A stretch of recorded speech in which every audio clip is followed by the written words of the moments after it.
Un potente terremoto se sintió en Chipre, Líbano y Siria.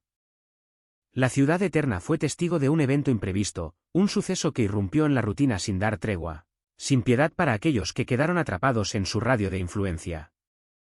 Las profundidades de la tierra bajo la metrópoli sagrada se convulsionaron con una violencia inaudita.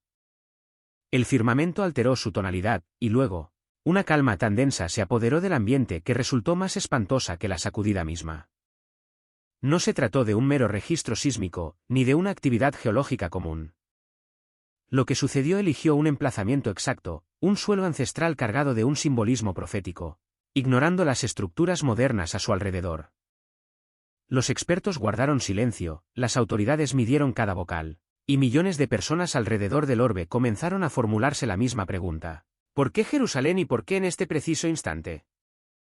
En este reportaje, se revelará lo que realmente ocurrió, el dictamen de la ciencia y la razón por la cual las Sagradas Escrituras ya habían anticipado tal eventualidad.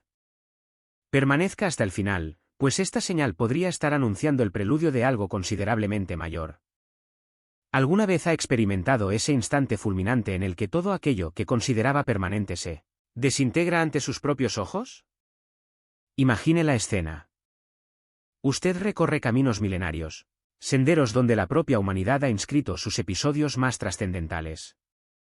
Las piedras bajo sus pies han absorbido el eco de emperadores, profetas y conquistadores. De pronto, la realidad que asumía como sólida comienza a desmoronarse, literalmente. En ese momento crítico, ¿lo catalogaría usted como simple geología, o percibiría la huella de algo infinitamente más profundo y trascendente? Prepárese, porque la revelación que sigue tiene el potencial de transformar radicalmente su entendimiento de la era que nos ha tocado vivir. La catástrofe se materializó de la nada absoluta. No hubo indicio previo, ninguna oscilación preliminar, ningún intervalo para buscar resguardo. La vida fluía en su cadencia habitual por las callejuelas ancestrales, cuando, sin advertencia alguna, el mismísimo fundamento sobre el cual reposa la civilización comenzó a comportarse como si poseyera vida propia. La mutación fue fulminante y aniquiladora, pulverizando en microsegundos la ilusión de permanencia que los habitantes habían cultivado durante décadas. La brutalidad del suceso dejó a todos desarmados emocionalmente. Los reportes iniciales que convergían desde distintas áreas confirmaban un hecho que agravaba exponencialmente la seriedad del acontecimiento. La perturbación no respetaba las fronteras políticas. Desde las costas de Chipre hasta los valles libaneses, atravesando las extensiones sirias, la población sintió el despertar violento de la corteza terrestre. Quedó patente que no se enfrentaban a un suceso localizado, sino a una convulsión de magnitud continental. Pero había una cualidad en la naturaleza del evento que helaba la médula. Los temblores telúricos convencionales siguen un patrón predecible, pequeñas alertas que escalan, permitiendo una mínima anticipación. Esta vez, el manual quedó destrozado. La Tierra, sencillamente, decidió manifestarse sin ceremonias ni prolegómenos. Y aquí reside el aspecto verdaderamente escalofriante. Este comportamiento anómalo encuentra su réplica exacta en advertencias escritas hace 2 milenios.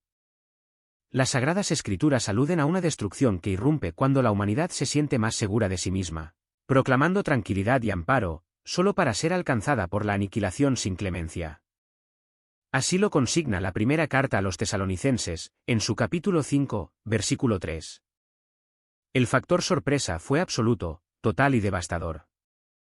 Quienes lo padecieron en carne propia luchan por articular con palabras la magnitud de su vivencia. Antes de asimilar conscientemente que el suelo danzaba bajo sus pies, sus cuerpos ya habían detectado otra anomalía, un rugido. No era un sonido ordinario, emanaba de cimas insondables. Un lamento gutural que parecía surgir del núcleo mismo del planeta en lugar de descender desde los cielos. Las ondas sonoras no solo atravesaban los tímpanos, sino la estructura ósea, los órganos, cada célula. Era como si el mundo entero estuviera gritando en un idioma ancestral olvidado. Este fenómeno acústico halla paralelos asombrosos en textos antiquísimos. Las escrituras hebreas detallan con precisión inquietante estos momentos de caos planetario. El mundo se estremeció hasta sus cimientos más profundos. Los pilares que sostienen las cordilleras se tambalearon. Las palabras preservadas en el Salmo 18, versículo 7, Dejaron de ser literatura religiosa abstracta para convertirse en crónica periodística para los testigos presenciales en las calles de Jerusalén. Pero es aquí donde la narrativa da un giro que desafía toda lógica convencional.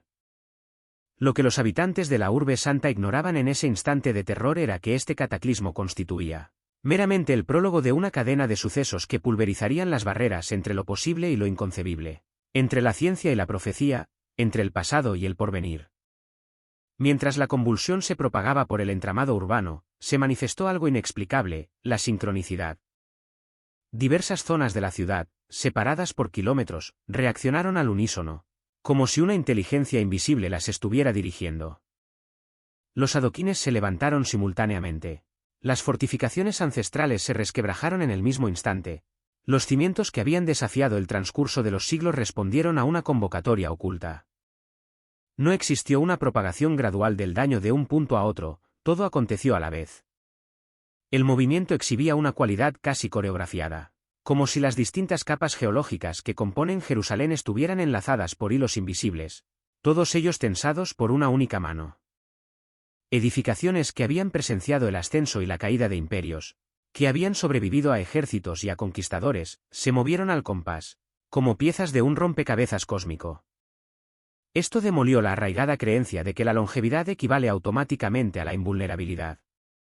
Lo que magnificó el shock psicológico fue la manera en que todo cesó. No hubo un decreciendo, ninguna disminución paulatina de la intensidad. El fenómeno se evaporó tan instantáneamente como se había presentado, dejando tras de sí un vacío sonoro que resultaba ensordecedor. La gente quedó petrificada en posturas inverosímiles, músculos rígidos, ojos desorbitados, sin certeza alguna sobre si el peligro se había disipado o si simplemente estaba tomando aliento para un segundo embate.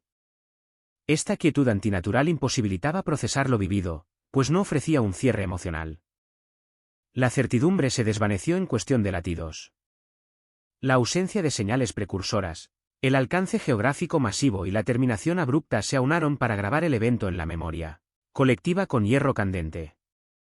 No fue solo el terreno lo que se agitó, fue la arquitectura mental de seguridad que cada persona construye para operar en el mundo.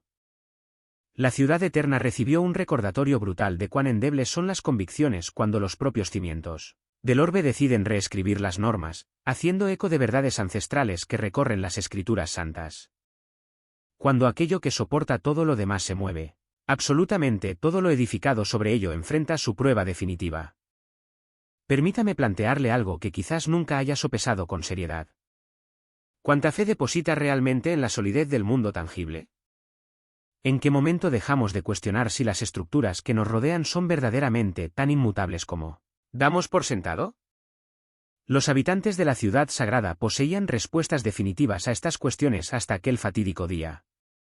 Contemplaban los muros antiquísimos que habían resistido el asalto de invasores babilonios, romanos, cruzados y otomanos, y de esa historia extraían una sensación de invencibilidad. No obstante, lo que el destino había reservado les demostraría que existen potencias operando en dimensiones que escapan por completo a nuestra percepción limitada.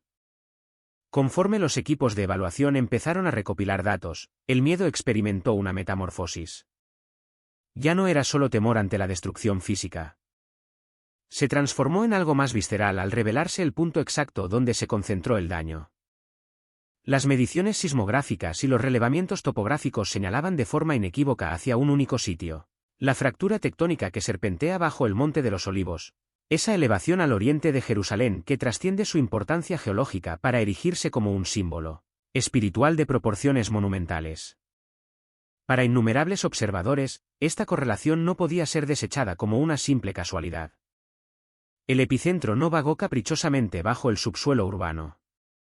Se posicionó con exactitud milimétrica en el lugar preciso donde la cronología humana, las profecías ancestrales y las expectativas apocalípticas han estado íntimamente ligadas durante milenios enteros. Lo que ocurrió después solo intensificó la sensación de que algo sobrenatural se estaba desplegando. Los sectores que sufrieron el impacto más severo no fueron los barrios modernos erigidos con vanguardistas técnicas de ingeniería antisísmica, sino las áreas antiguas, aquellos senderos pulimentados por las sandalias de peregrinos incontables a lo largo de las generaciones. Esos estrechos callejones delimitados por bloques de piedra caliza labrados hace 1000 años.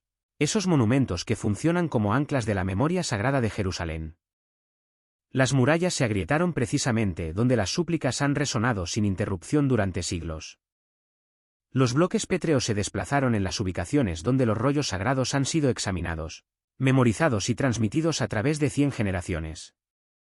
Paradójicamente, vecindarios enteros de construcción reciente, situados a escasa distancia, reportaron niveles de daño prácticamente nulos, manteniéndose estructuralmente intactos, como si una barrera invisible los hubiese resguardado del cataclismo. Los ingenieros estructurales se apresuraron a inyectar prudencia en el discurso público. Desde su óptica técnica, argumentaban que las disparidades en las metodologías constructivas, la calidad y el tipo de materiales empleados, y la composición específica del subsuelo podían explicar adecuadamente la distribución irregular del daño. El hormigón armado reacciona de modo radicalmente diferente a los bloques de piedra unidos con mortero primitivo. Los cimientos contemporáneos integran sistemas de aislamiento sísmico diseñados para absorber y disipar energía. Las estructuras milenarias carecen por completo de esta tecnología. Sobre el papel, cada explicación resultaba prístina, científicamente rigurosa, e incluso tranquilizadora. Sin embargo, para quienes habitaban dentro del patrón de destrucción, para aquellos que transitaban diariamente por esas calles marcadas, las explicaciones técnicas se sentían profundamente insuficientes, como si describieran meramente la superficie de un misterio mucho más vasto. Los residentes locales que recorrían las zonas afectadas percibían algo que se resistía a cualquier intento de cuantificación estadística.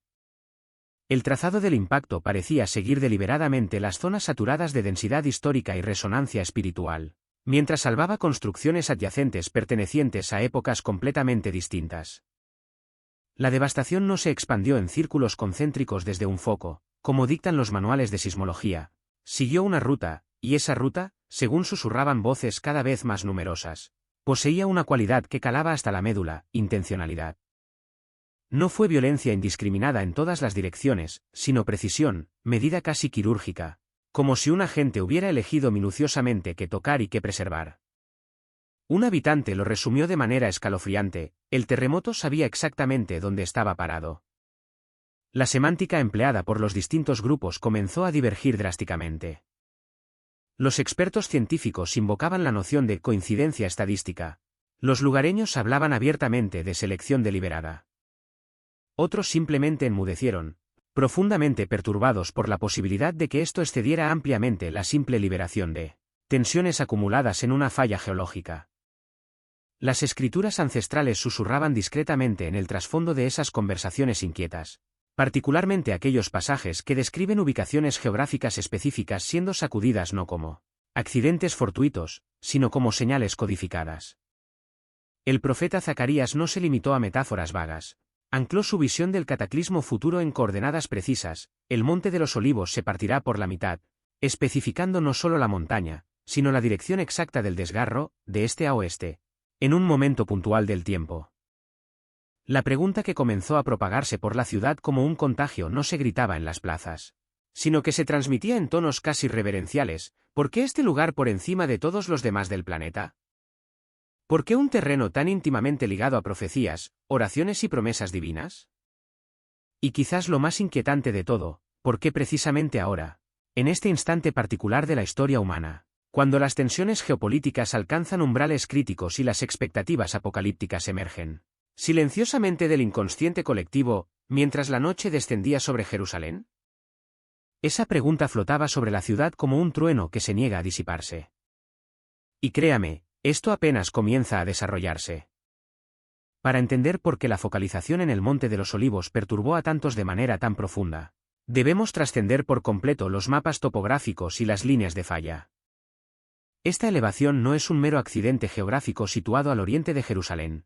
Representa un espacio donde la narrativa bíblica se cruza repetidamente con los momentos cruciales en la trayectoria de la humanidad. Mucho antes de que los instrumentos modernos midieran la tensión acumulada bajo su suelo, las escrituras ya habían imbuido un significado trascendental a este terreno, señalándolo como un punto de intersección entre lo divino y lo humano, entre lo celestial y lo temporal. Fue en las faldas del Monte de los Olivos donde Jesús se retiró a orar en el jardín conocido como Getsemaní, cargando sobre sí el peso de lo que estaba por venir. Según los relatos evangélicos, aquel suelo absorbió angustia, obediencia y rendición de una manera que pocos lugares en la historia han conocido. Desde esta misma cresta, después de la resurrección, Jesús ascendió a los cielos, dejando tras de sí no el silencio, sino una promesa explícita. Los ángeles declararon que regresaría de la misma forma, anclando la expectativa no en abstracciones teológicas, sino en una ubicación geográfica concreta, verificable y cartografiable. El Monte de los Olivos se transformó así en algo que excede el concepto de simple escenario para eventos sagrados. Se convirtió en un marcador de continuidad entre la partida y el regreso, entre la ausencia y la presencia, entre la primera y la segunda venida. Esa expectativa no tuvo su origen exclusivo en el Nuevo Testamento. Siglos antes, el profeta Zacarías describió un momento futuro en el que el Señor posaría sus pies sobre el Monte de los Olivos y la montaña misma se hendiría de este a oeste, creando un valle inmenso. Esta profecía es extraordinariamente específica, nombrando tanto la dirección exacta como la ubicación precisa, como si el propósito fuera asegurar que su cumplimiento no pudiera confundirse con mera metáfora poética o alegoría interpretativa. En la tradición bíblica, tal nivel de detalle es sumamente raro y deliberado, indicando que el lugar en sí mismo porta un propósito inscrito en el tejido mismo de la realidad. Debido a esto, el Monte de los Olivos funciona como un puente arquitectónico entre los testamentos. En las escrituras hebreas aparece en contextos de juicio, restauración e intervención divina directa. En el Nuevo Testamento, se convierte en el escenario para la súplica, la ascensión y el regreso prometido. Sufrimiento y esperanza, partida y expectación, juicio y misericordia convergen sobre el mismo suelo. Existen muy pocos lugares en todo el globo que carguen con tal densidad de significado estratificado a lo largo de milenios. Cuando los informes indicaron que el daño había delineado esta cresta con una precisión antinatural, multitudes sintieron instintivamente que algo más allá de la geología aleatoria estaba en juego. La inquietud no residía en una superstición primitiva, sino en la memoria textual, histórica y espiritual. Y las escrituras asocian repetidamente el temblor de la tierra con instantes en que realidades ocultas son desveladas y la complacencia es interrumpida violentamente. El Monte de los Olivos, ya saturado de significado profético hasta el punto de rebosar, parecía un candidato improbable para la mera coincidencia. La historia y la profecía han compartido este paisaje durante milenios, desarrollándose frecuentemente en patrones superpuestos en lugar de eventos aislados. El suelo bajo el Monte de los Olivos ha sido testigo de súplica, lágrimas, expectación y espera a lo largo de 100 generaciones. Cuando ese mismo suelo ahora muestra indicios de tensión y fisura, evoca no solo temor, sino también reconocimiento. Para muchos, la perturbación se siente simbólica, como si una ubicación a la que se le ha confiado tanto significado estuviera atrayendo nuevamente la atención hacia sí misma, no como reliquia del pasado, sino como una señal que apunta hacia aquello que aún debe consumarse. Ahora bien, aquí es donde los acontecimientos toman un giro que desafía toda explicación común y donde la frontera entre lo natural y lo sobrenatural comienza a disolverse por completo. En las horas que rodearon el temblor, la atención se elevó cuando comenzaron a surgir reportes sobre una luz radiante manifestándose sobre el monte del templo, visible contra el cielo oscurecido y capturada en múltiples grabaciones desde diversas perspectivas. Los testigos describieron la luz como claramente diferente de aeronaves, bengalas o efectos atmosféricos habituales. No titilaba ni se dispersaba, apareció, sostuvo su forma por un breve lapso, y luego ascendió verticalmente, desvaneciéndose con brusquedad en lugar de menguar gradualmente en la noche. Esa partida abrupta perturbó a muchos porque carecía del comportamiento que las personas asocian instintivamente con fuentes de iluminación naturales. Lo que dificultó descartar estos reportes fue su inquietante familiaridad. Avistamientos similares han sido documentados en años previos, tanto por residentes como por visitantes, apareciendo esporádicamente sobre la ciudad vieja y el área del Monte del Templo. Cada vez se propusieron explicaciones, ilusiones ópticas, drones, reflejos, pero ninguna logró justificar completamente la consistencia en las descripciones. Una vez más, la luz se manifestó donde historia, fe y expectativa están densamente estratificadas, atrayendo renovada atención justo cuando el terreno mismo acababa de ser sacudido. Simultáneamente, emergieron reportes desde las profundidades, desde abajo, a través de la ciudad vieja, el Monte de los Olivos y el Valle de Cedrón. Las personas describieron haber escuchado sonidos profundos y resonantes que no se asemejaban a construcciones, aeronaves o explosiones conocidas. No eran estallidos agudos, sino gemidos prolongados, de tono metálico, acompañados de vibraciones similares a una presión sentida a través de muros y pisos de piedra. Algunos compararon la sensación con estar de pie sobre una estructura masiva bajo tensión. Otros lo describieron como algo desplazándose bajo la tierra en lugar de sobre ella. Las autoridades reconocieron los reportes, pero lucharon por ofrecer explicaciones claras. Ninguna actividad militar confirmada coincidió con el momento. Ningún proyecto de construcción justificaba la profundidad o la extensión de los sonidos. El equipo de monitoreo no identificó de inmediato una fuente convencional única. La carencia de claridad solo amplificó la aprensión, especialmente entre aquellos que experimentaron tanto el temblor como los sonidos dentro de la misma y estrecha ventana de tiempo. A medida que la incertidumbre crecía, un vocabulario familiar comenzó a resurgir entre los testigos. Vocabulario extraído, no de la especulación, sino de las escrituras. Pasajes que describen a la tierra gimiendo, a la creación respondiendo y al silencio precediendo eventos decisivos fueron silenciosamente recordados.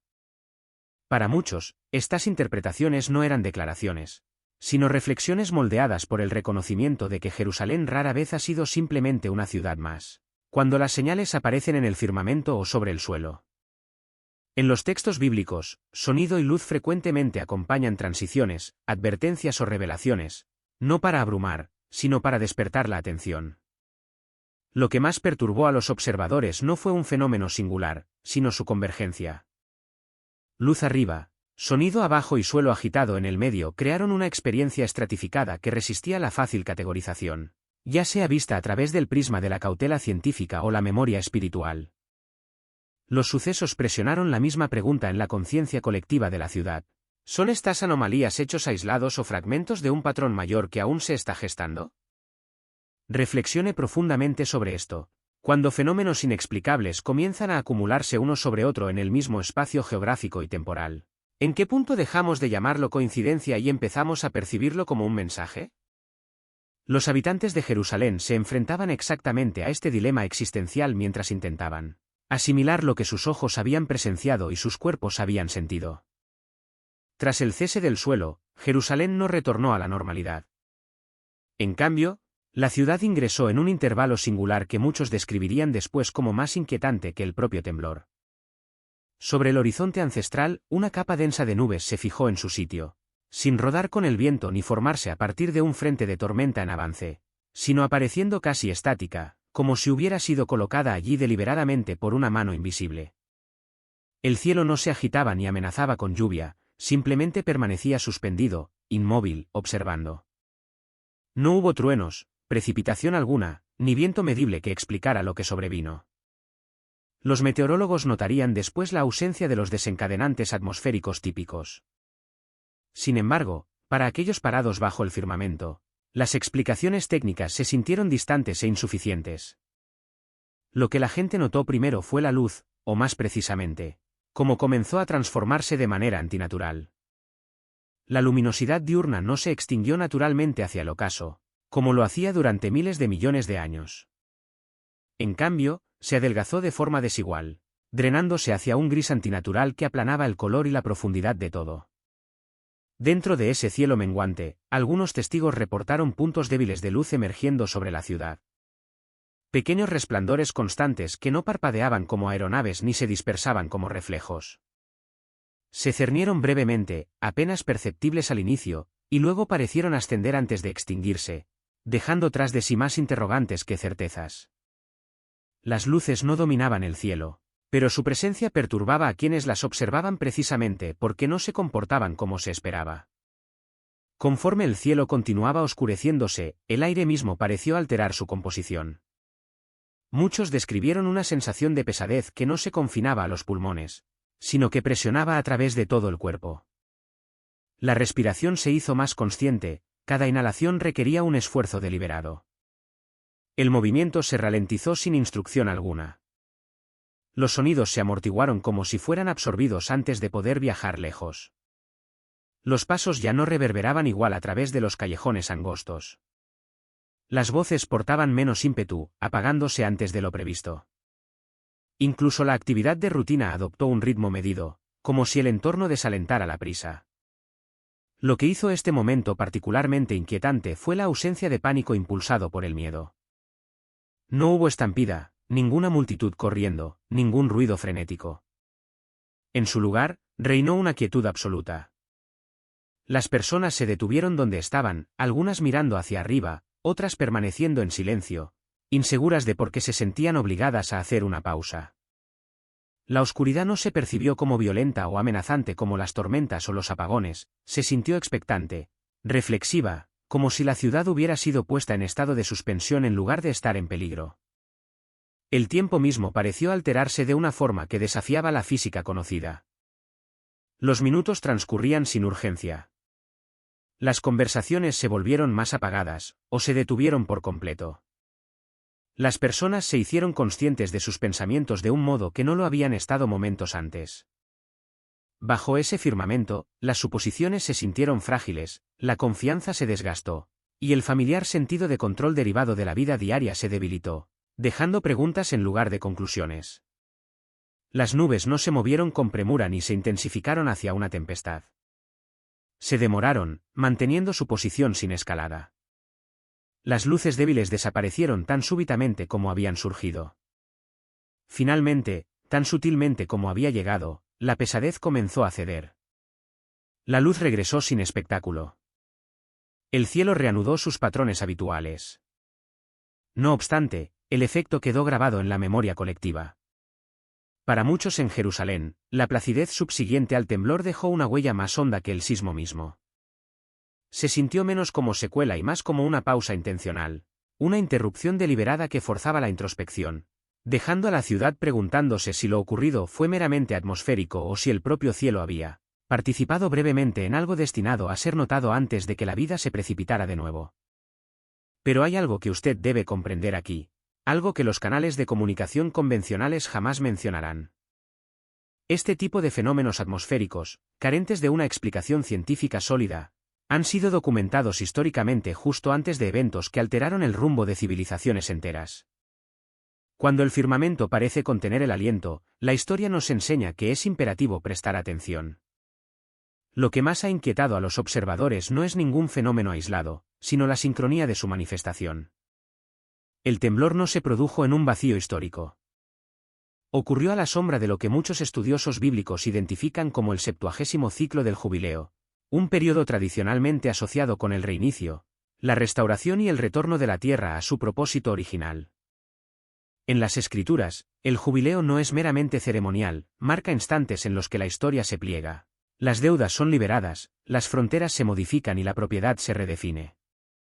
Cuando la perturbación toca la tierra durante tal ventana temporal, la atención se desvía inevitablemente hacia el significado en lugar de hacia la mecánica. Al mismo tiempo, desarrollos largamente considerados simbólicos se han trasladado a la realidad física. Las novillas rojas, un requisito fundamental para los ritos de purificación descritos en la ley antigua, existen ahora y han sido públicamente reconocidas tras siglos de ausencia.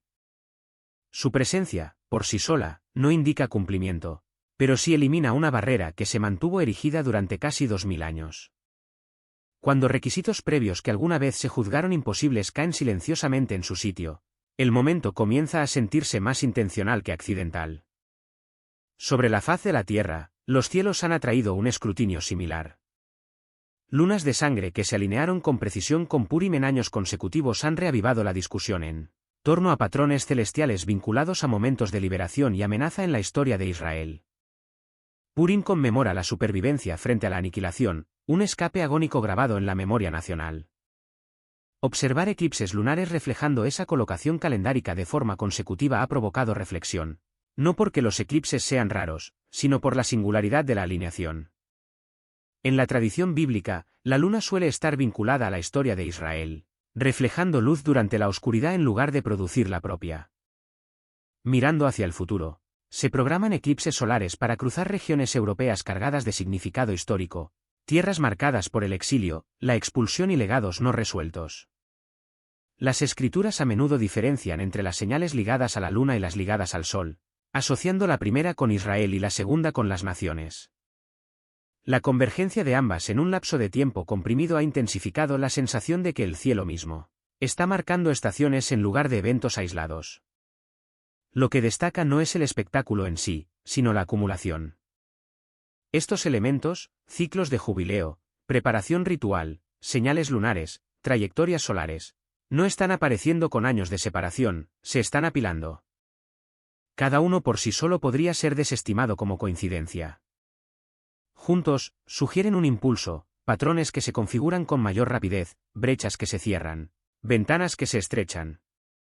Esta sensación de aceleración es lo que a muchos les resulta más difícil de ignorar. La historia generalmente no anuncia sus puntos de inflexión con claridad, pero a menudo los revela a través de la convergencia. Cuando el terreno, el firmamento, el calendario y la expectativa ancestral comienzan a resonar mutuamente dentro del mismo periodo, la pregunta cambia, ya no es hacia dónde conduce lo que está sucediendo, sino qué está sucediendo. Permítame plantearle algo crucial: ¿cuántas coincidencias deben amontonarse antes de que reconozcamos un patrón? ¿Cuántas señales deben converger antes de que admitamos que quizás, solo quizás, algo más grande que nosotros está orquestando eventos que superan nuestra capacidad de comprensión? Los escépticos dirán que estamos viendo patrones donde no existen, pero aquellos que estudian la historia con ojos abiertos saben que las transformaciones más grandes de la civilización siempre estuvieron precedidas por exactamente este tipo de acumulación de señales.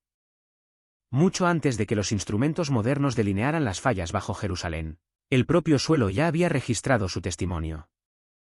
En tiempos recientes, el trabajo arqueológico en la ciudad y sus crestas circundantes ha revelado estratos de destrucción que no se asemejan a las secuelas de invasión, incendio o declive paulatino. Por el contrario, estos extractos llevan la firma inequívoca de fuerza sísmica: muros colapsados en direcciones uniformes, bloques de piedra desplazados en conjunto, pisos doblados como si la tierra se hubiera movido súbitamente bajo ellos. Estas no son ruinas dispersas, sino fracturas coordinadas conservadas en el suelo como instantes petrificados de conmoción. Lo que confiere una significancia particular a estos hallazgos es su datación. El análisis de radiocarbono y la tipología cerámica ubican varias de estas capas destructivas firmemente en el siglo anterior a la era común, alineándose con exactitud al periodo referenciado por el profeta Amós.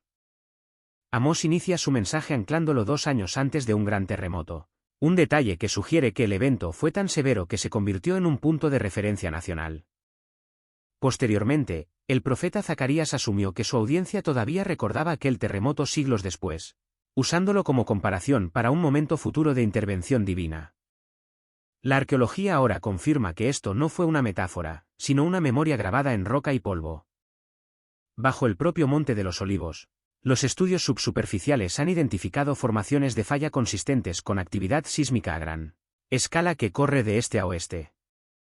La alineación es sorprendente, no porque pruebe la profecía, sino porque replica la especificidad geográfica hallada en textos antiguos.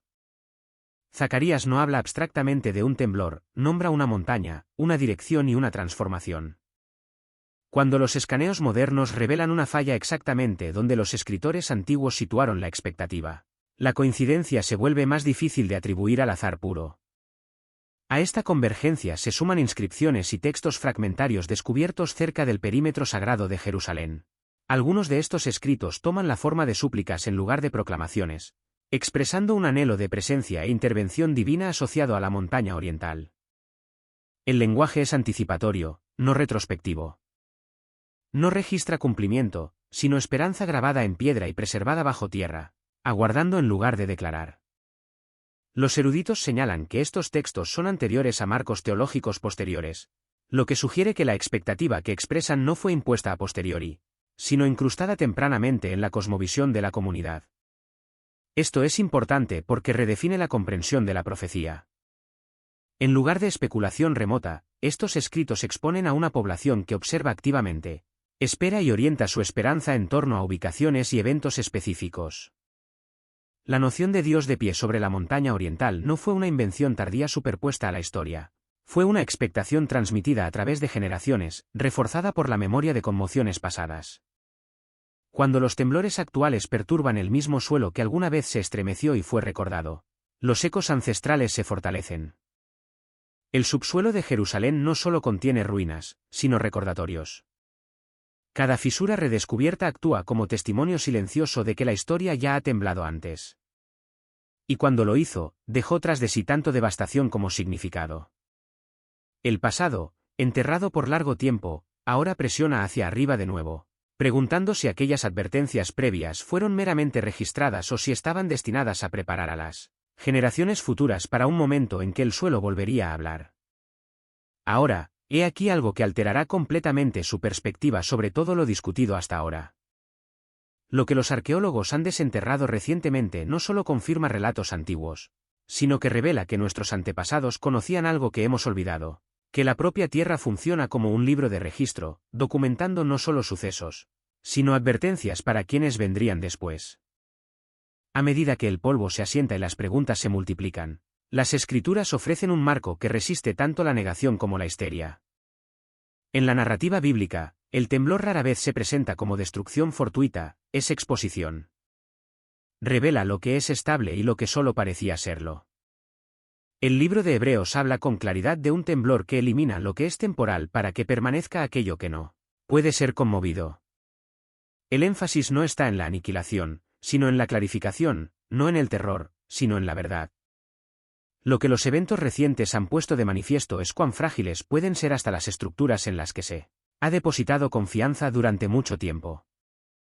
La piedra antigua se movió, los terrenos familiares se desplazaron. Los sistemas asumidos como permanentes demostraron ser vulnerables en cuestión de segundos. Esa vulnerabilidad se extiende más allá de las edificaciones.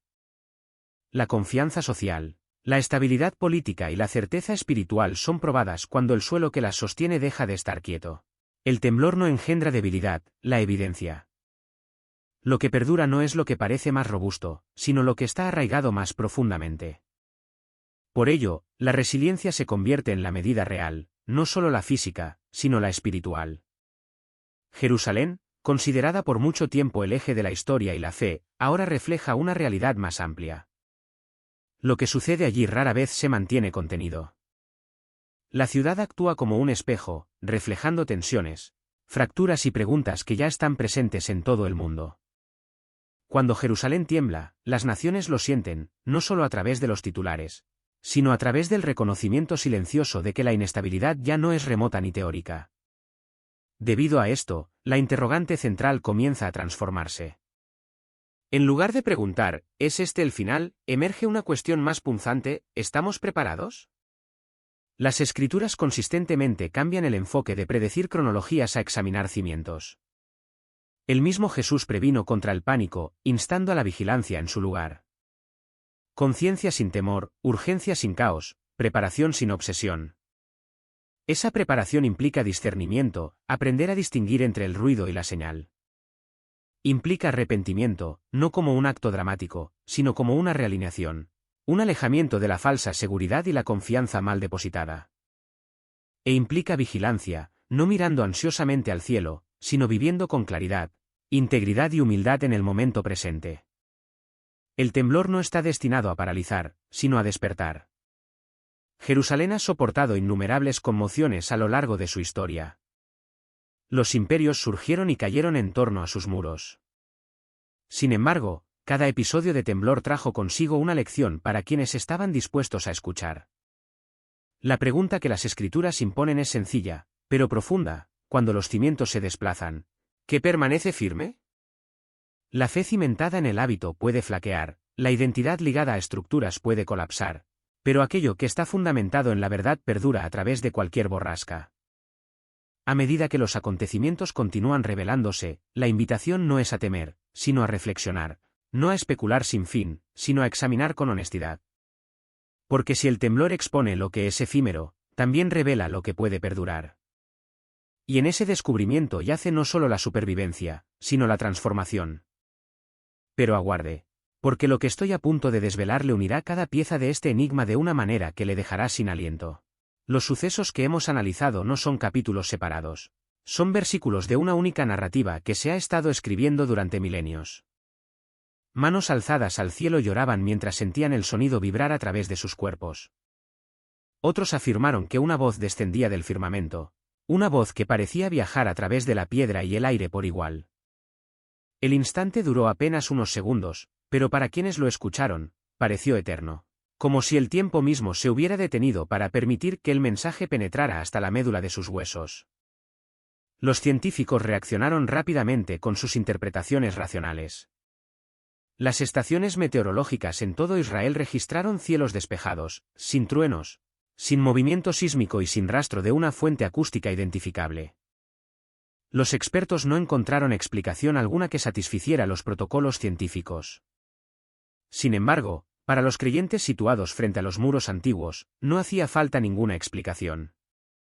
Sus pensamientos se dirigieron a las palabras de Isaías 27, versículo 13, y sucederá en aquel día, que se tocará una gran trompeta, y vendrán los que estaban perdidos en la tierra de Asiria, y los que habían sido desterrados a Egipto, y vendrán a adorar al Señor en el Monte Santo en Jerusalén. Para ellos, el sonido no era un misterio científico, sino un mensaje celestial, un llamado a la vigilia, al recuerdo, al retorno. Fue como si la voz de Dios hubiera recorrido Jerusalén una vez más, agitando tanto temor como esperanza en igual medida. Las personas se miraron con los ojos muy abiertos, preguntándose sin palabras si realmente habían sido testigos de lo que sus sentidos les aseguraban haber experimentado. Cuando el eco final se disolvió en el aire nocturno, un silencio profundo cubrió la montaña. Los presentes se quedaron inmóviles, sus semblantes iluminados por el último resplandor del crepúsculo, inseguros sobre lo que acababan de presenciar. Y entonces, bajo ese silencio que parecía pesar toneladas, el propio suelo comenzó a vibrar nuevamente, revelando los primeros vestigios de algo que había permanecido sepultado por largo tiempo bajo la ciudad de la profecía, algo que la historia había mantenido oculto por milenios, esperando pacientemente el momento designado para su manifestación. Lo que sigue a continuación abrirá un capítulo que la historia había mantenido sellado por enteros milenios. Y créame cuando le digo que lo que los arqueólogos estaban a punto de descubrir desafiaría todo lo que creíamos saber sobre el pasado y el futuro. En la ladera oriental de Jerusalén, el valle de Cedrón se extiende entre el Monte de los Olivos y los muros ancestrales de la ciudad. El aire allí es seco y quieto, portando el aroma a piedra y a olivos. Generaciones de peregrinos han recorrido sus sendas estrechas, ajenos a lo que yacía oculto bajo sus pies. Fue aquí, en una cresta silenciosa del valle, donde se localizó una pequeña hendidura en la roca, una entrada que conducía a una caverna olvidada que el propio tiempo parecía haber sellado. Dentro, la tierra reveló algo que había reposado en silencio durante siglos. Descansando contra el muro de la cueva, había una figura humana preservada y atada. El cuerpo estaba sentado erguido, rodillas recogidas hacia el pecho, envuelto con apremio en cuerdas ásperas hechas de fibras antiguas. Los ligamentos se cruzaban una y otra vez sin dejar libre parte alguna del cuerpo. Las manos se alzaban hacia el rostro, cubriéndolo por completo, como si la persona hubiera intentado ocultarse de algo demasiado radiante para ser contemplado. Polvo y tiempo se habían solidificado sobre la forma, imprimiéndole el color pálido de la roca circundante. La escena era inquietantemente quieta, ni pacífica ni violenta, simplemente solemne, como si la propia tierra recordara el instante en que fue sellada. Los arqueólogos procedieron con extremo cuidado, casi con reverencia. A su alrededor, hallaron pequeños fragmentos de cerámica y un broche de bronce grabado con letras hebreas arcaicas. Al cepillarse el polvo, emergió una única palabra que heló la sangre de quienes la leyeron: juzgado. La inscripción era más antigua que las marcas funerarias conocidas de la región, y su significado impactó profundamente. Se sintió más como un mensaje depositado en el silencio de la piedra, una advertencia atravesando los siglos. Cuando el descubrimiento llegó a Jerusalén, eruditos y rabinos se congregaron para estudiar el hallazgo con una intensidad casi obsesiva. Algunos opinaron que pertenecía a una costumbre funeraria olvidada, otros creyeron que poseía una connotación espiritual. La postura atada, el rostro cubierto, la palabra juzgado, en conjunto, aludían a la historia más antigua de la humanidad, al individuo escondiéndose de la presencia divina, tal como lo relata el Génesis cuando Adán y Eva se ocultaron tras la transgresión. Los rabinos recordaron la profecía de Isaías 2, versículo 19. Y los hombres se meterán en las cavernas de las rocas, y en los huecos de la tierra, por temor de Jehová, y por el resplandor de su majestad, cuando se levante para aterrorizar la tierra. Para muchos, la cueva en el valle de Cedrón se convirtió en más que un sitio arqueológico, se transformó en un espejo del alma humana, una imagen de la servidumbre espiritual, del temor que aún ata a la humanidad cuando se aleja de la luz divina. Los visitantes se situaron ante la abertura en silencio, sus rostros teñidos por el sol poniente que se filtraba débilmente. Algunos rezaban en voz baja, otros simplemente lloraban sin poder contener la emoción. El muerto atado parecía hablar sin palabras, recordando a todo aquel que lo observaba que lo que yace oculto bajo la tierra será revelado ante el cielo en el momento oportuno. Ningún secreto permanecerá sepultado para siempre cuando llegue el instante de la revelación final. Mientras el crepúsculo se asentaba sobre el valle, el último vestigio de luz diurna rozaba la entrada de la caverna con dedos dorados. Las sombras se hicieron más profundas. Y la figura interior pareció desvanecerse una vez más en la roca de la que había emergido. Sin embargo, algo en el aire había cambiado de forma irreversible. La tierra había descubierto no solo los restos de un hombre, sino un mensaje para los vivos, una advertencia que resonaba a través del tiempo. El temor del Señor aún se mueve por Jerusalén, como lo ha hecho siempre. Y aquí está la pieza que ensamblará todo con sentido. Mientras la muerte hablaba desde el polvo, una luz comenzaba a descender sobre la ciudad, porque cada hallazgo en la oscuridad prepara el escenario para una revelación en la luz. La tarde siguiente al descubrimiento en el valle de Cedrón, Jerusalén parecía contener su aliento colectivo. A lo largo de la calle del rey David, donde las piedras antiguas se encuentran con la ciudad moderna, los testigos comenzaron a congregarse. Al principio, era solo un fulgor suave sobre el horizonte, tenue, dorado e inmutable, pero en cuestión de instantes ese resplandor se intensificó y tomó forma. En lo alto, apareció una silueta, luz plegándose en lo que parecía la figura de un humano, brazos extendidos, envuelta en rayos radiantes. Para muchos, semejaba a las descendiendo sobre la ciudad, como si el propio cielo se estuviera inclinando para rozar la tierra. Las personas se detuvieron en las calles, paralizadas en sus movimientos. Los vehículos aminoraron la marcha hasta inmovilizarse. El aire se llenó de voces silenciosas, algunas orando, otras sollozando sin control. Los teléfonos se alzaron hacia la luz y pronto, múltiples grabaciones capturaron la misma visión desde distintos ángulos de Jerusalén, confirmando que esto no era una ilusión localizada, sino un fenómeno observable por miles. En pocas horas, los vídeos se habían diseminado por todo el mundo como un incendio descontrolado. Espectadores de naciones lejanas observaban en mudo asombro cómo la ciudad santa resplandecía con un brillo, cuya fuente visible era imposible de identificar. Los científicos respondieron con prontitud con sus explicaciones habituales. Las estaciones meteorológicas no reportaron tormenta, descarga eléctrica alguna, ni drones o proyectores en el área que pudieran justificar el fenómeno. Los expertos lo tildaron de reflexión atmosférica, pero nadie pudo explicar qué era lo que estaba reflejando la luz. El cielo había estado completamente diáfano. No había nubes, no había humedad, nada que pudiera servir de pantalla para tal proyección. El evento se extendió por casi 3 minutos completos, una eternidad en el contexto de fenómenos inexplicables. Luego, se desvaneció lentamente, dejando tras de sí un silencio que parecía más profundo que la noche misma. Para los fieles, el significado era tan claro como el agua. Las palabras de Lucas 17, versículo 24, resonaban en muchos corazones, porque como el relámpago que al brillar ilumina desde un extremo del cielo hasta el otro, así será el Hijo del Hombre en su día. La luz sobre Sión no fue un mero accidente atmosférico, sino un recordatorio de que la mirada del cielo aún reposaba sobre la ciudad de David. Era una señal no de pavor, sino de presencia, como si por un breve pero eterno instante, el cielo se hubiera inclinado lo suficiente para que la tierra pudiera verlo con nitidez. La imagen de esas alas descendentes agitó algo profundo en el inconsciente colectivo. Algunos lo interpretaron como un símbolo de misericordia divina, otros creyeron que marcaba la confluencia de épocas, donde las señales celestiales convocan a los corazones humanos a retornar a su Creador. Fuera cual fuera su naturaleza, ninguno de los testigos podría jamás olvidarlo. La luz no fue un brillo sin sentido, sino una visita, un mensaje escrito no con tinta, sino con fulgor, indicando que la historia de Dios con su pueblo no ha concluido, ni siquiera se acerca a su final. Y cuando la luz finalmente se disolvió en la oscuridad, su reflejo pareció persistir en los rostros de quienes habían sido testigos. Una reverencia silenciosa inundó la ciudad, como si las mismas piedras hubieran absorbido el resplandor. Sin embargo, incluso cuando el firmamento se aquietó de nuevo, otro sonido comenzó a emerger desde las profundidades. Desde debajo de las calles ancestrales, resonaban pasos leves, pasos que provenían de las tumbas de los reyes. La historia aún no había concluido, de hecho, apenas estaba iniciando su capítulo más asombroso.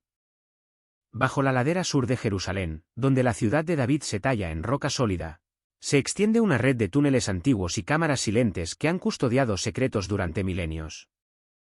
Fue allí, durante la restauración de un pasaje, una vez empleado para llevar agua al palacio real, que los obreros descubrieron un portal sellado. La piedra ostentaba grabados tenues ennegrecidos por el hollín de fuegos ancestrales. Al retirar la barrera, una ráfaga de aire estancado escapó, como si la tierra exhalara tras 3000 años de mudez forzada.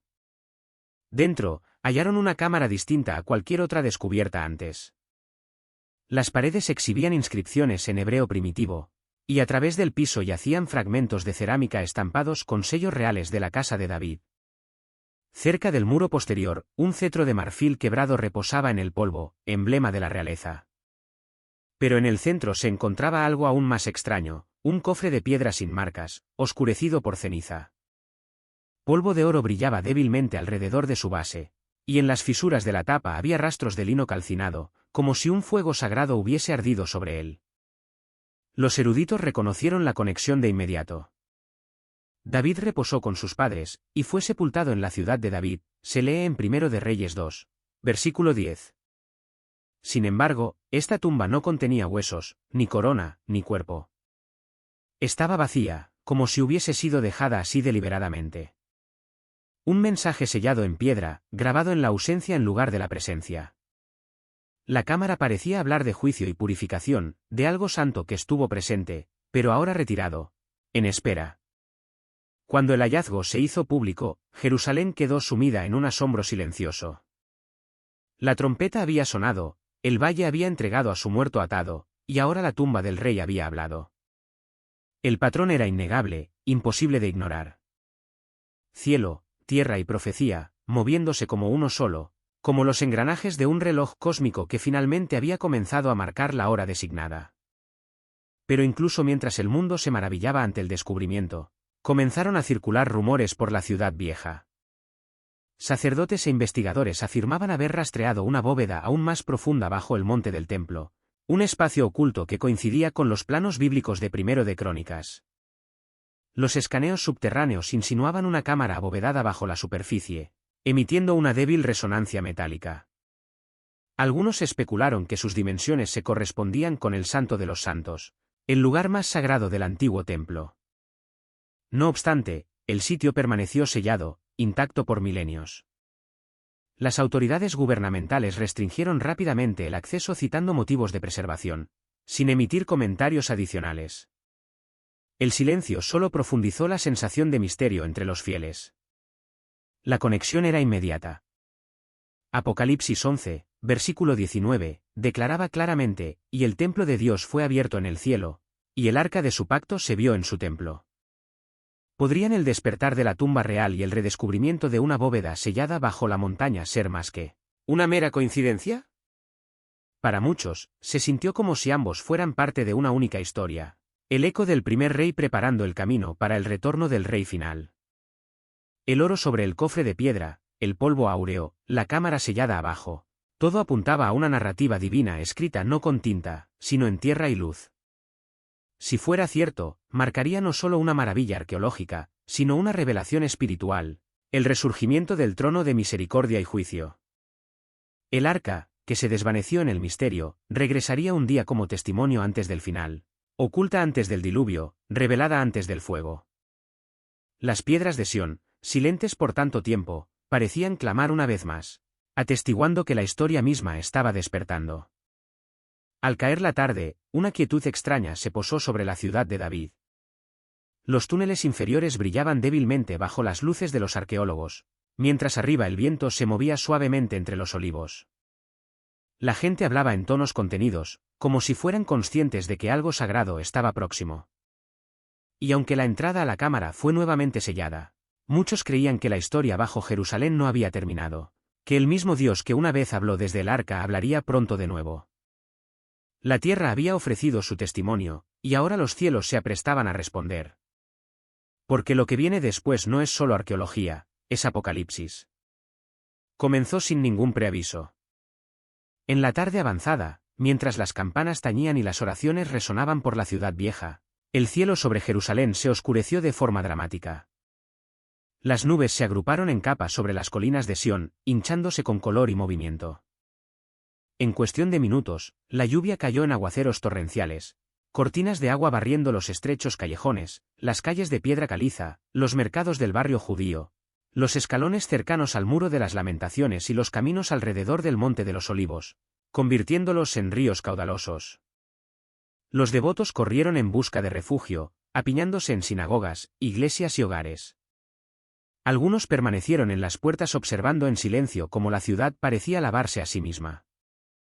Los meteorólogos más tarde lo calificarían como una anomalía estacional, pero no había nada común en lo que la gente observó ese día.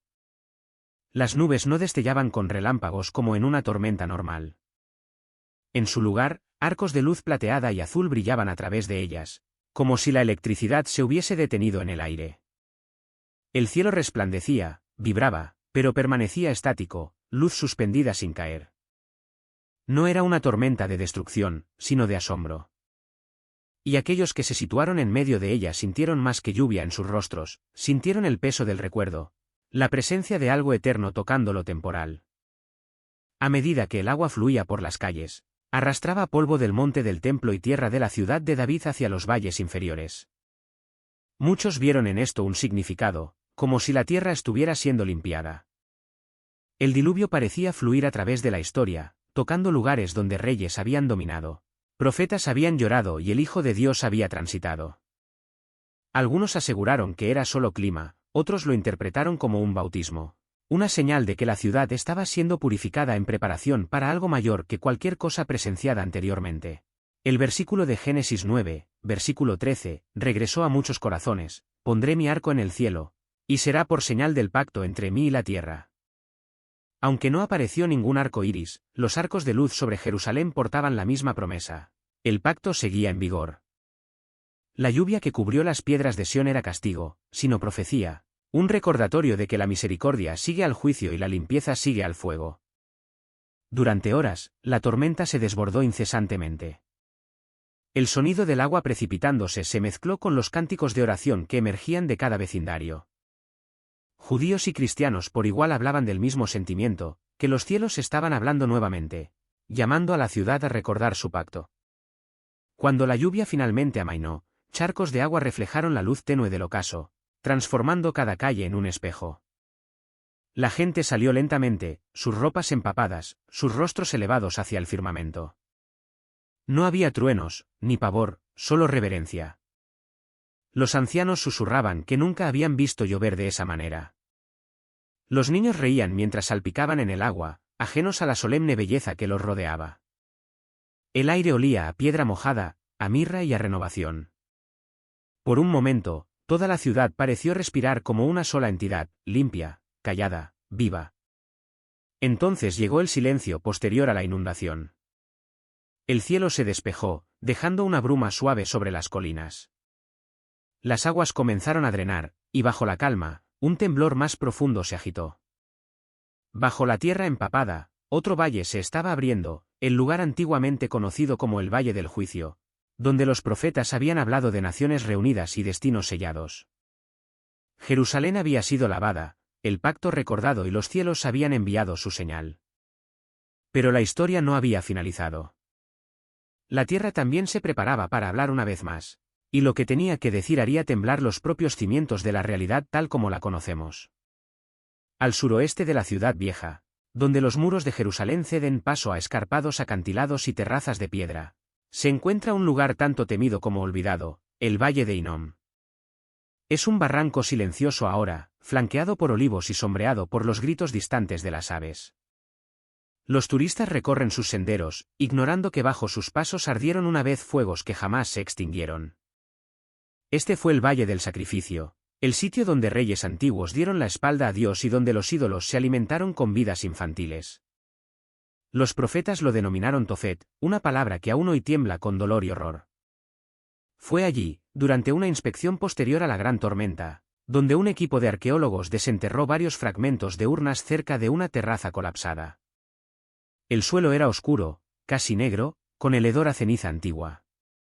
A medida que excavaban con mayor profundidad, encontraron pedazos de tablillas de arcilla quemadas y rotas, sus superficies inscritas con caracteres de la forma más temprana del hebreo. Un fragmento capturó la atención del investigador principal. Bajo capas de hollín, tenues líneas formaban una súplica. Tras limpiarla y escanearla, la inscripción se hizo patente, y las palabras que reveló congelaron la sangre de quienes las leyeron: el fuego regresará. Las palabras golpearon como un eco desde el pasado más sombrío. El equipo trabajó en silencio, documentando cada pieza con una devoción casi religiosa. Estos no eran objetos votivos, ni ídolos, sino restos de advertencia, quizás escritos por quienes presenciaron el juicio del valle siglos atrás. Las cenizas que una vez consumieron al inocente ahora producían una voz de arrepentimiento. Lo que fue un lugar de desafío se había transformado en un testigo de la memoria. Para los creyentes, el hallazgo trascendía la arqueología. El Valle de Hinnom había sido, por mucho tiempo, el símbolo del juicio divino, la imagen de la cual nació la palabra Gehenna, infierno. Sus fuegos habían simbolizado tanto el castigo como la purificación. Sin embargo, ahora, de esas mismas cenizas, la tierra había vuelto a hablar. El valle que alguna vez ardió en rebelión, ahora devolvía su testimonio, un mensaje no de ira, sino de recuerdo. Las palabras de Jeremías 19, versículo 6, cobraron vida con aterradora claridad. Por tanto, he aquí que vienen días, ha dicho Jehová, en que este lugar no se llamará más Tofet, ni Valle de Ben Hinnom, sino Valle de la Matanza. El profeta había advertido que la sangre y el fuego llenarían ese barranco a causa de los pecados allí cometidos. Y, sin embargo, incluso esa profecía tenía un desenlace, una promesa de que de la destrucción vendría la restauración. Las tablillas encontradas en el suelo parecían portar esa misma verdad. La frase "el fuego regresará" no anunciaba solo condenación, sino la llama refinadora que limpia lo que fue profanado. Eruditos y sacerdotes se reunieron en el sitio para estudiar los fragmentos con una intensidad que lindaba con lo obsesivo.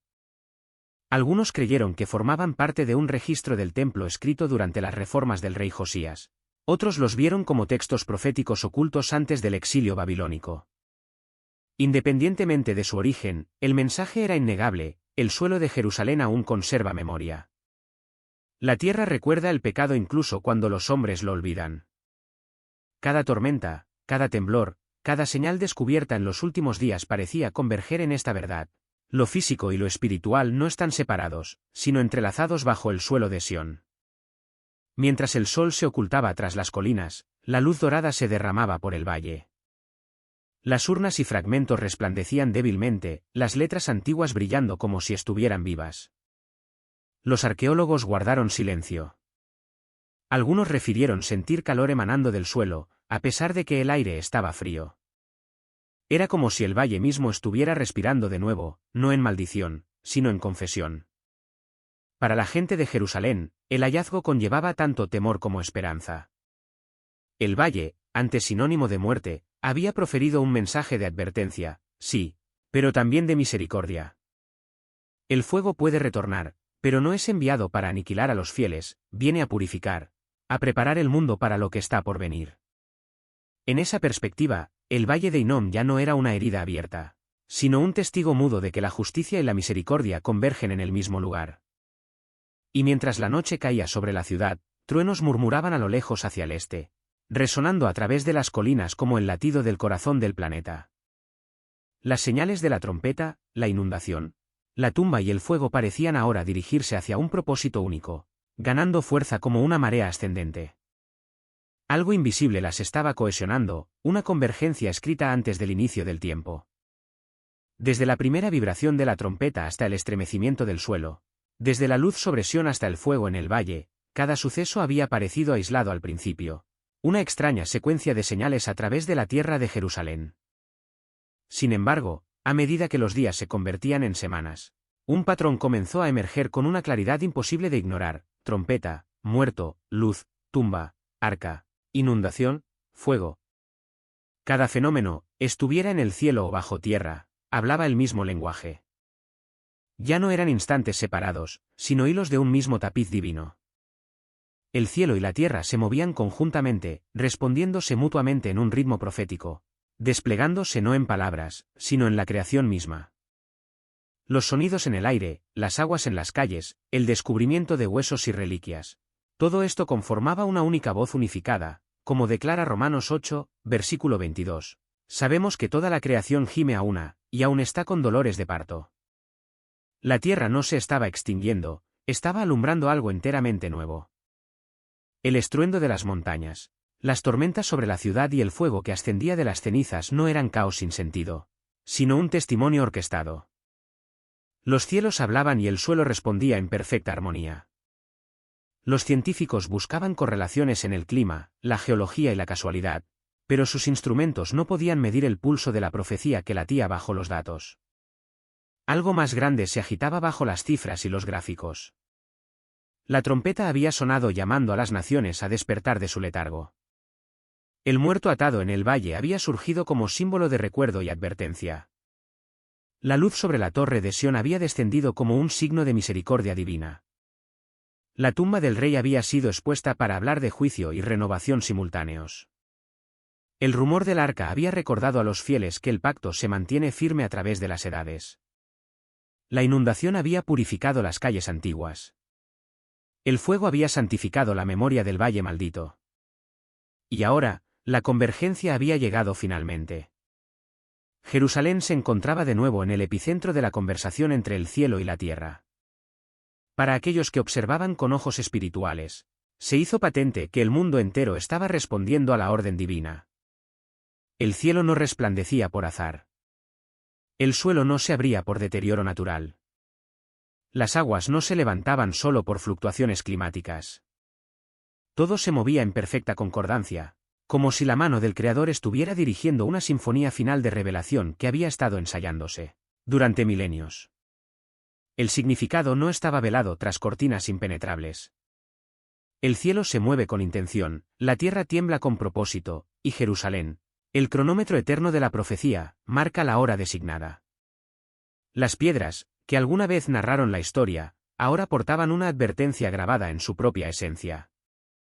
El aire se sentía cargado de finalidad, como si trompetas invisibles estuvieran afinando el tono para un sonido futuro, una nota final que resonaría a través de toda la creación. Y aun en el silencio entre estas señales, persistía una profunda compasión, la misericordia de un Dios que advierte antes de actuar. Esto no fue desorden desbocado, sino orquestación divina. Cada elemento, sonido, agua, luz, polvo, llama, respondía al mismo mandato supremo. La trompeta convocaba desde las alturas. La inundación limpiaba el pecado acumulado. Los muertos daban testimonio mudo. El arca se agitaba bajo la piedra milenaria. El valle recordaba su fuego purificador. Y a través de todo, una verdad continuaba elevándose como el humo del incienso sagrado. La creación misma estaba testificando que su rey está próximo, muy próximo. En cada era, Jerusalén ha permanecido como un espejo del cielo, una ciudad elegida no por su poderío militar o su riqueza económica, sino por su simbolismo profético.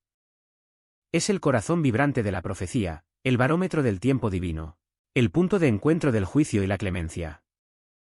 Ahora, mientras las señales convergen por encima y por debajo de sus colinas ancestrales, aquel reloj antiguo ha comenzado a marcar de nuevo con precisión inquietante.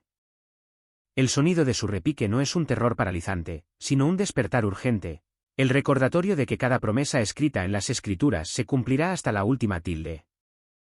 El tiempo para la curiosidad pasiva se agota rápidamente. El tiempo para el arrepentimiento sincero ha llegado con toda su fuerza. Las señales no se ofrecen solo para la maravilla vacía, sino para la preparación activa. La trompeta no es un sonido de espectáculo entretenido, sino de convocatoria seria. Cada eco llama al corazón a retornar antes de que suene la siguiente nota, antes de que la paciencia divina alcance su límite prefijado. Incluso ahora, en este preciso instante, la misericordia aún mantiene la puerta abierta de par en par. La lluvia ha cesado su torrente, el fuego ha menguado su intensidad y los cielos han caído en un silencio expectante, pero no por mucho más tiempo. Cada movimiento en las nubes, cada vibración en el suelo, susurra la misma verdad con nitidez cristalina. El rey viene. Antes de que suene la siguiente trompeta, aún hay clemencia disponible. Pero los cielos ya están preparando su respuesta final. La historia de estas señales no se cuenta para inducir un miedo irracional, sino para despertar conciencias dormidas. Desde la trompeta sobre el monte del templo hasta el fuego en el valle de Hinnom, cada suceso proclama una verdad innegable: el cielo no ha olvidado a la tierra ni por un instante. Jerusalén se encuentra una vez más en el centro de una conversación divina que supera el lenguaje humano, un recordatorio grabado en piedra, cielo y tierra, de que la profecía no es historia antigua inerte, sino una realidad viva y palpitante. Si estas palabras han conmovido su espíritu profundamente, permita que le guíen hacia una oración sincera. Comparta este mensaje para que otros puedan escuchar lo que la creación ya está proclamando a gritos: que el Rey está cerca, más cerca de lo que nadie se atreve a imaginar. Observémoslo no con curiosidad pasajera, sino con reverencia activa. Escuchemos atentamente el próximo sonido que hará temblar hasta sus cimientos tanto al cielo como a la tierra. Las señales no están concluyendo ni decreciendo, se están reuniendo, intensificando, convergiendo. Y mientras lo hacen, que nuestros corazones sean hallados despiertos, arrepentidos y listos para el retorno de aquel que fue, que es y que ha de venir con poder y gloria. Y ahora, permítame llevarle aún más adentro de esta narración que conecta el pasado remoto con el futuro inminente. Porque lo que estoy a punto de revelarle acerca del rey Salomón y sus secretos enterrados añadirá una dimensión totalmente nueva a todo lo que hemos examinado. El rey Salomón sigue siendo una figura intrigante e inmensamente fascinante, pues la Biblia describe su reino sobre vastos territorios con una especificidad asombrosa.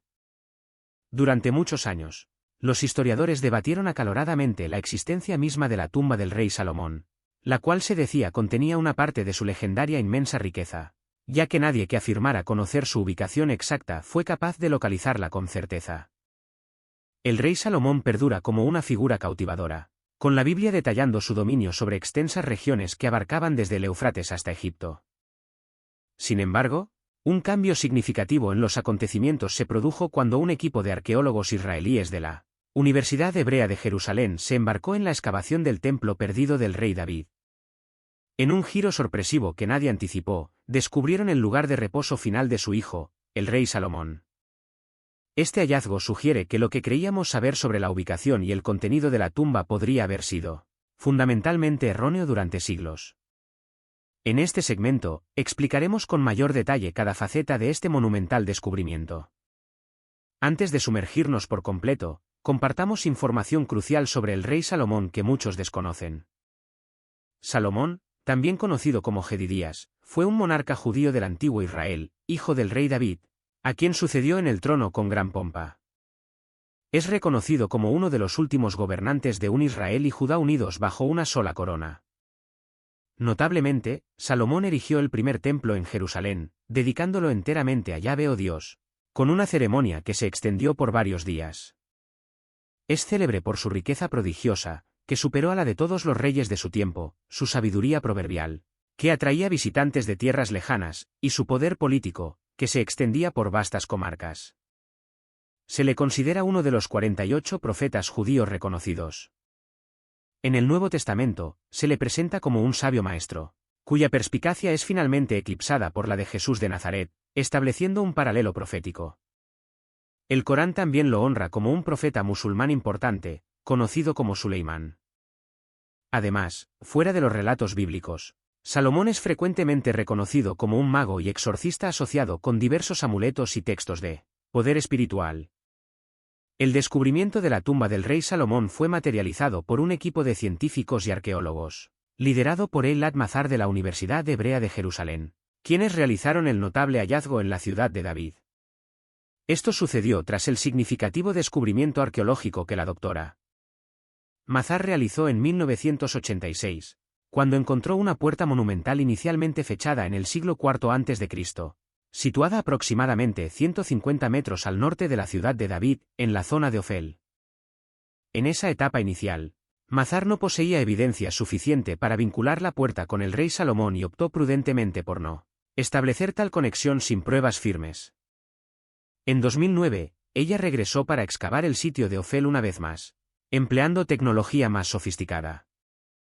A medida que su equipo desenterraba capas que databan del periodo del primer templo y reunía hallazgos más concretos, Mazar comenzó a reevaluar la datación de la estructura de la puerta con una nueva perspectiva. Con la evidencia fresca en mano, concluyó que probablemente databa del siglo X a.C., alineándose perfectamente con la era del rey Salomón, tal como se narra en las Escrituras. ¿Por qué confiar en el descubrimiento arqueológico de Mazar por encima de otros? La doctora Eilat Mazar fue una científica preclara con un profundo respeto por el rigor del método científico. Como arqueóloga, uno de sus principios rectores era: debemos permitir que la piedra hable por sí misma. El difunto Herschel Sanks enfatizó sus credenciales en un artículo de 2007 en la Biblical Archaeology Review, afirmando que su pericia profesional no sería cuestionada por ningún académico serio. Mazar es considerada una científica bíblica excepcional, hábil en trazar nexos entre las narrativas bíblicas y la evidencia arqueológica tangible. A diferencia de muchos académicos modernos que mantienen una separación estricta entre fe y ciencia, ella no tenía reparos en integrar la Biblia en su metódica investigación. Sus hallazgos incluyen más de 30 sellos oficiales, uno de los cuales la emocionó sobremanera. A diferencia de muchos científicos y sabios que ven la ciencia y la religión como adversarias en una guerra perpetua, Mazar abrazó el potencial de armonía entre ambas disciplinas. Su experiencia resultó vital en este significativo descubrimiento que, curiosamente, no estaba dirigido específicamente a localizar la tumba de Salomón, sino algo incluso más grande y monumental. Mientras excavaba el sector más antiguo de Jerusalén, en busca del palacio del rey David, Mazar y su equipo tropezaron con un segmento de muralla colosal que medía unos 210 pies de largo, conocido en árabe como la Cueva de los Reyes. Este segmento presentaba una elaborada estructura de puerta, una torre de esquina fortificada y una construcción regia que sugería una función gubernamental. El tamaño absoluto del muro llevó a los arqueólogos a sospechar que podría ser parte de un edificio de mayor envergadura, posiblemente un templo o palacio real, alimentando su entusiasmo sobre un vínculo potencial con el reinado del rey Salomón. La datación por radiocarbono confirmó, sin atisbo de duda, que el sitio se remontaba a la época de Salomón con precisión científica. Mazar señaló que esta era la primera vez que se encontraba una estructura de ese periodo que coincidía perfectamente con las descripciones de las edificaciones del rey Salomón en Jerusalén, registradas en las Escrituras. Pero, ¿podría haber sido construida por otro rey y no por Salomón? La evidencia sugiere lo contrario. Mazar aclaró que pocos reyes del siglo X poseían la capacidad de construir tal magnificencia.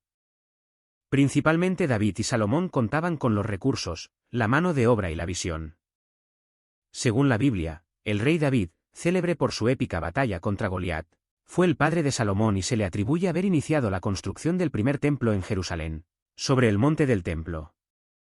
Además, las cerámicas halladas cerca del muro ayudaron a datar la estructura a la segunda mitad del siglo X a.C., coincidiendo a la perfección con el reinado del rey Salomón. Entre los descubrimientos había vasijas de almacenamiento de cerámica de cerca de 1 metro de altura, una de las cuales portaba una inscripción hebrea identificándola como perteneciente a un funcionario gubernamental de alto rango. Este sello oficial aportó evidencia directa de una administración real organizada. El hallazgo de la tumba del rey Salomón ha sido un objetivo primordial para arqueólogos de todo el mundo durante mucho tiempo. Y el reciente descubrimiento de un tramo de muro en la zona de Ofel constituye un hito histórico monumental. Esta área, una de las secciones más antiguas de Jerusalén, se considera la ubicación del palacio del rey David.